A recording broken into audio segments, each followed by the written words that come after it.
दोस्तों, हमारे हिंदू देवी देवताओं के स्थान पर हमेशा गूगल का धूप किया जाता है, लेकिन कुछ लोग अज्ञानतावश यहाँ पर लोबान का धूप कर देते हैं, जो कि सरासर गलत है। लेकिन क्यों, आइए जानते हैं। दोस्तों, हमारे सनातन धर्म में गूगल को बहुत ही ज़्यादा पवित्र और शुद्ध माना गया है, इसलिए हमारे हिंदू देवी देवताओं के स्थान पर हमेशा गूगल का धूप किया जाता है, क्योंकि गूगल अपने सकारात्मक शक्तियों को अपनी ओर आकर्षित करता है। जबकि वहीं लोबान का धूप हमेशा मुस्लिम मज़ारों, कब्रों और दरगाहों पर किया जाता है, क्योंकि यह नकारात्मक शक्तियों को अपनी ओर आकर्षित करता है। इसलिए जो मुस्लिम मौलाना होते हैं, वो इस लोबान की गंध से, इस लोबान की खुशबू से नकारात्मक शक्तियों को अपनी ओर बुलवाते हैं, निमंत्रित करते हैं, और उसके बाद उन नकारात्मक शक्तियों के द्वारा अपना काम निकलवाते हैं। इसलिए लोबान का धूप हमेशा मुस्लिम मज़ारों, कब्रों, दरगाहों पर किया जाता है, क्योंकि यह नकारात्मक शक्तियों को अपनी ओर आकर्षित करता है। लेकिन कुछ लोग अज्ञानतावश अपने हिंदू देवी देवताओं के स्थान पर भी लोबान का धूप कर देते हैं, जो कि सरासर गलत है। यदि आप किसी हिंदू देवी देवताओं के स्थान पर लोबान का धूप करते हैं, तो वे जो सकारात्मक शक्तियाँ होती है वो अपना स्थान छोड़ देगी वहाँ से, क्योंकि लोबान से सकारात्मक शक्तियाँ हमेशा दूर भागती है।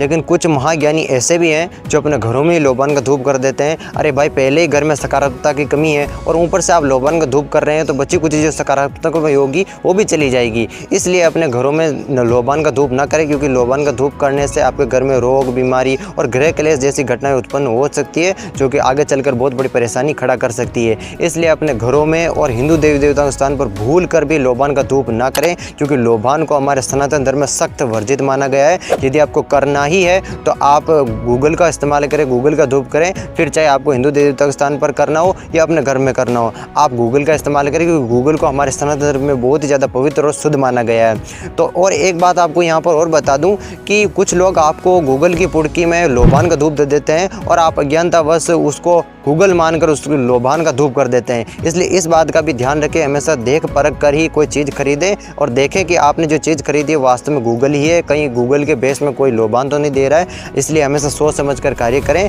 कभी भी अपने घरों में और हिंदू देवताओं के स्थान पर कभी भी लोबान का धूप ना करें, इस बात का विशेष ध्यान रखें।